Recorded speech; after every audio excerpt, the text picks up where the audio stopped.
Good afternoon. My name is Tiffany Butler, and I'm a current student at Grand Canyon University. Today, I will be talking to you about initiative and referendums in Arizona.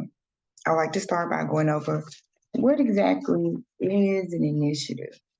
Um, and pretty much, initiative is a way for citizens to bypass legislators to propose new laws or amend existing laws by gathering signatures in order for them to be placed on a ballot.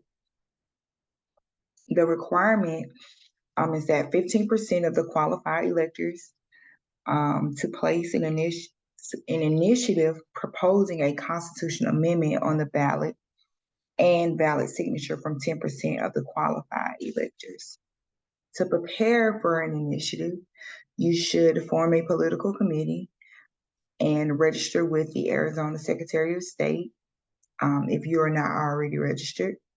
And if you're not already registered, you need to file an application for a serial number with the Arizona Secretary of State.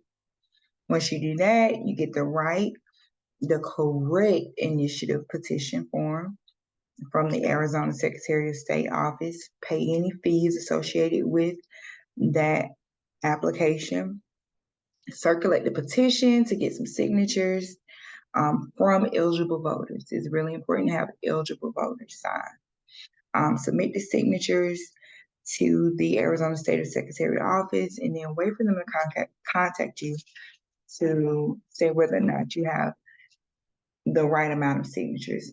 One pro about initiative is that the bypassing elected officials. Sometimes elected officials can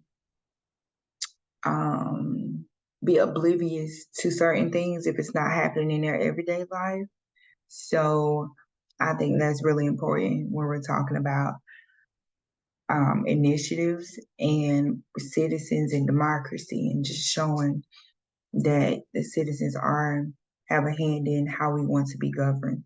A con will be the amount of signatures that are needed for the initiative. The amount of signatures are pretty large.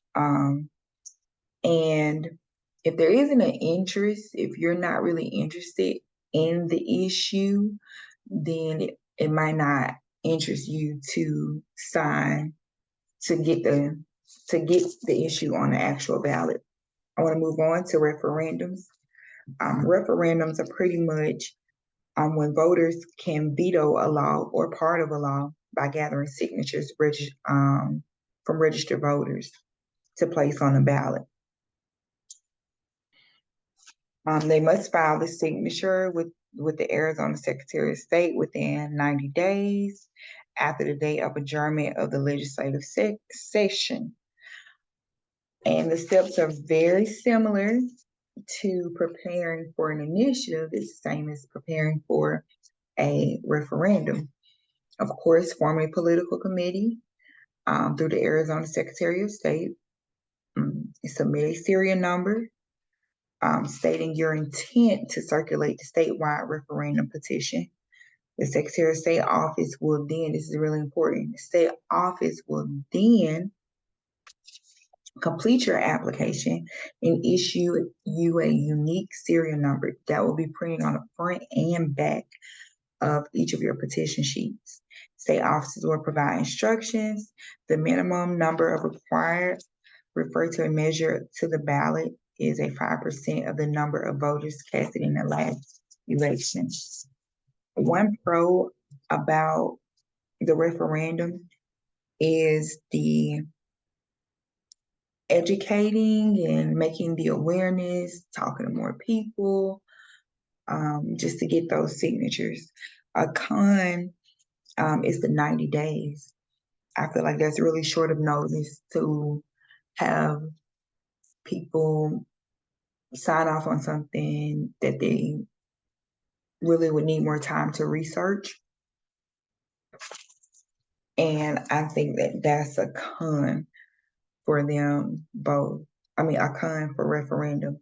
I do believe that initiative and referendum support the idea of democracy by showing the action in democracy by allowing the citizens to have their voice not only heard, seen, but it requires signatures of eligible voters. So it makes the eligible voters have to stay eligible in order to participate in initiative and referendums.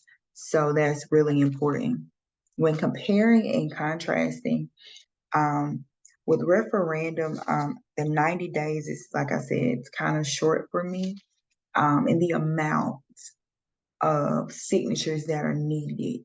Um, Initial takes a little bit more signatures versus a referendum.